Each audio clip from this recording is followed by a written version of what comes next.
thank you for joining us. I wanted to make sure the real hero of today's action was beside me, David Alvarez, who, when I was trying to go to sleep last night, I see on my cell phone that's David Alvarez, so I had to get up and take his phone call, and he said, "You got to work this thing out."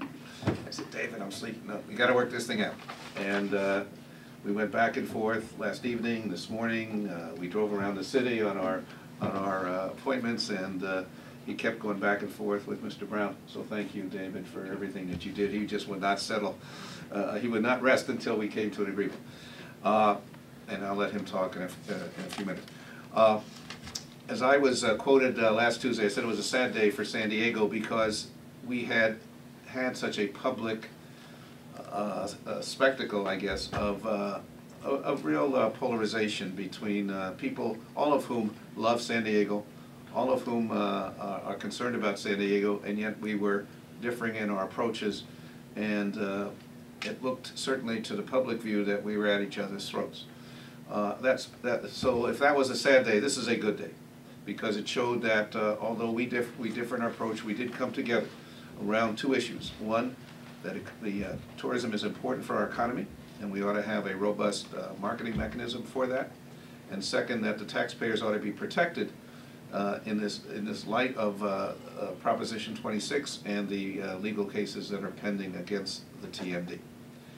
Now, I said that it's likely that, in my view, my personal view, the TMD will not likely survive legal challenge.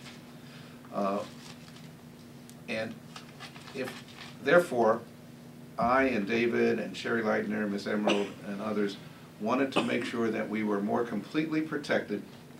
The general fund, I should say, is more completely protected if the TMD was found illegal and there had to be repayments from those collections. That we wanted to make sure that the general fund, which is, very precariously balanced, will not be subject to more claims that we would then have to reduce services to our city. What we agreed with the hotels is that they will get at least 20 out of the top 25 hotels, but as many hotels as possible, to indemnify the city for the amount of money that they have to pay into the TMD. And the TMD will release funds proportional to the amount that is indemnified. That is, if those top hotels indemnify us for roughly 70% of the total amount, we will release 70% of the total amount. So we will have in our reserve fund any monies that are not indemnified, therefore can be used if there is a suit. And if there is no suit, or if the TMD is found to be illegal, those money will be released to the marketing program as was originally intended. So the taxpayer is completely protected, and the general fund that the taxpayer obviously provides is protected. Secondly, so that's an important provision. The city attorney noted that, how much different and stronger that was from the original agreement. Secondly, the transparency that we asked for is provided. That is, when I say transparency, I mean basically the compensation of the employees who are getting money from the TMD. I thought that should be at least publicly known and understood, just under transparency kinds of concerns. And we will have that information through the inclusion in the application for TMD funds of the form, the IRS Form 990, which lays out the compensation of the top officers of the organization. Thirdly, we will make sure, no, I'm forgetting my third, no, how can I forget?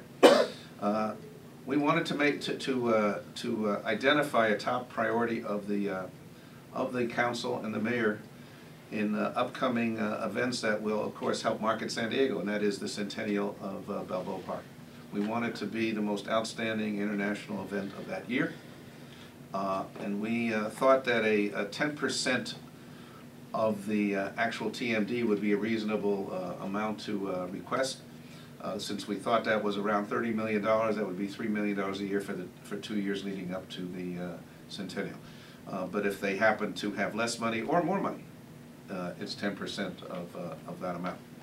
And lastly, Council President Gloria and Council President Pro Tem, Ms. Leitner, agreed to hold a hearing on the living wage ordinance and any reforms or additions or more protections we want to add to that, especially of our hotel workers who are really at the backbone of this whole hospitality industry.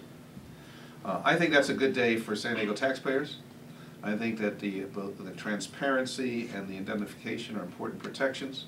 The discussion for our hotel workers of a living wage and the additional monies that will help us celebrate Balboa Park are all important gains that we had from the original agreement. So I thank the council for agreeing those, and I thank Councilmember Alvarez for working so hard to get this agreement before the council. Thank you, David. You can say a few words, please, sir. I'll keep it brief. The mayor covered exactly what the agreement is, and the only thing I would add is I want to thank the mayor for his adamant request for protection of taxpayers. That's what he wanted. I think that's what several of the council members wanted, and that's what we're going to get. And I want to thank again the members of the TMD, the hotel folks, who thought that that was important as well. Once we were able to sit down and talk, they agreed that was important, and so that's why we have an agreement today. The other issues are important as well, the transparency measures, and those are added. Those weren't there before. And like the mayor said, the centennial celebration which is key and important. Now we have a potential source of funding there of 10%. Again, it could be, and it could be as little as 10% of the number of hotels that indemnify the city. So it could potentially be $20 million. 10% of that is $2 million, or perhaps more if the assessments grow over the next year or two. But it's all reliant on the protections to the city through these indemnification agreements, which were critical for me and critical, obviously, for taxpayers and the mayor. And so it is a great day that we're able to get this agreement and move forward. And we want to market San Diego. We want to get the word out about how great it is to be here, to come here, to visit. And also, we'll have the discussion about living wage and hotel workers in the future. So overall, everybody leaves winning on this. So, thank you, Mayor. Thank you, David. Any question for David and myself? Yeah, David, can you talk about what initiated your involvement, I guess, last night? Last night, yeah. Well, you know, I've been ill, quite ill actually, so I missed the meeting on Tuesday. But I got a chance to review it. You would have just got sicker. So. I reviewed it yesterday, and so I said, wow, this sounds like it's really close. So I asked the mayor to provide me with what his terms were, and I asked the TMD to do the same, and taking a look at them, I mean, they were just so close to each other that I said this is worth a shot. So the mayor's right. I called him really late last night, and I talked to some folks from the TMD board, and we worked through it this entire morning. And I think it just maybe needed perhaps a different perspective. It was already there, and maybe just a new set of eyes looking at it. And but you know, that's how I got involved. Can you clarify the timeline you were talking about earlier, April 16th, April 11th, just set it up so it's... It's just really a technical point that we will overcome, but the original agreement that was passed on Tuesday, I have 10 working days in which to either sign it or veto it. That 10 days will probably be about April 12th, and yet they were bringing back the amendment supposedly around April 15th. So I would have had to decide on the agreement without the amendment. And I didn't think that was fair to me in that why would I don't like the original one. I like the amended version. So would I have to veto that one, and then we'll have to look at the amended one? It just creates technicalities that if they could do that before April 11th, everybody will be happier. It's just technical stuff and puts us in. I think we'll find a way around it no matter what. Before the 15th, yeah, before the 12th. Okay. But that was the technical thing. I had to, if I didn't veto it by April 11th, it would pass. Right. And what if they never took up the amendment?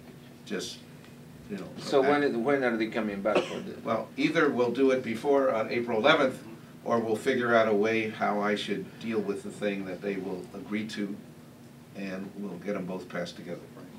We'll figure it out. But there is a technicality that I just wanted to protect my rights there. You gave up on the salary cap idea. How did that? How does that? I mean, again, it's part of the give and take of the negotiations. What I really wanted, not necessarily, I wanted to get transparency. I wanted people to know what, in this case, Conviz, for example, the Conviz employees, especially the top ones, are making. I think it's important that we know that if we say we only have X millions of dollars for marketing, and yet the top 3 or 4 officers take $1 million of that, that's good to know, and whether that's a worthwhile thing. And in fact, the council, in its review of the budget each year, can look at so-called performance standards and see if we're getting our money's worth before they release further funds. So I wanted some attention to that, and I wanted some transparency. And the tax forms that we agreed to do give that, make it public what each of the officers of each of the groups that are getting money from the TMD is making. Do you have any regrets about some of the comments you made to the city council about them being bought off by campaign contributions? You basically accused them of you basically accused them of breaking the law by. Well, I mean, my reading of the law, well, we'll see. Somebody challenges that, but all I could say is that.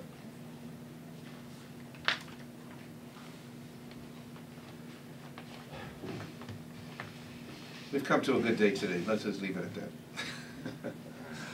I have David. Well, Is it going to make it harder to deal with the council in the future on contentious issues? Well, look, I think David and I and everyone in the council knows these issues come and go. But we're here for 4 years together. And we agree with certain people, someone disagree with others, and the next day it's a different coalition. And all of us know that. So I think we will look at each issue as it arises, and we'll work together or disagree. But we also showed, I mean, it took a little time, and it was not pretty, but we did come to an agreement.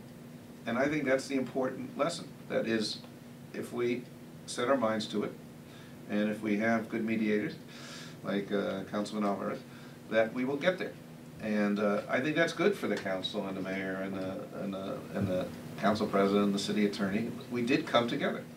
And I think that will set the stage for, other work together. One thing to take away is the council was challenged on what we originally agreed upon. And in that sense, that was a good thing because we have a much better agreement now as a result of that. And so it's always good to get challenged on your opinion and to try to make the best case for it. That's what we do as a legislative body. And so sometimes we're going to agree with the mayor, sometimes we're not. And today we were able to reach a compromise, and that's what our job is. Do you think that is the same feeling that the rest of the council members? Yeah, that's why there was a unanimous vote on this today. People were glad that this was resolved. So all this fight before and today, it become for a better for everybody? It wasn't a fight, it was a disagreement. And disagreements are good, because you get pushed to the limit as to what you support and what you don't support. And so it's important, if he wouldn't have pushed back on what his position was, we wouldn't have had additional indemnification language, we wouldn't have transparency measures, we wouldn't have had the ballpark centennial celebration language in there. So, it's okay once in a while for us to push the limits. He's going to be pushed back sometimes, and he needs to know that. But we're going to try to work out as many things as possible. Do you guys care about what the people think?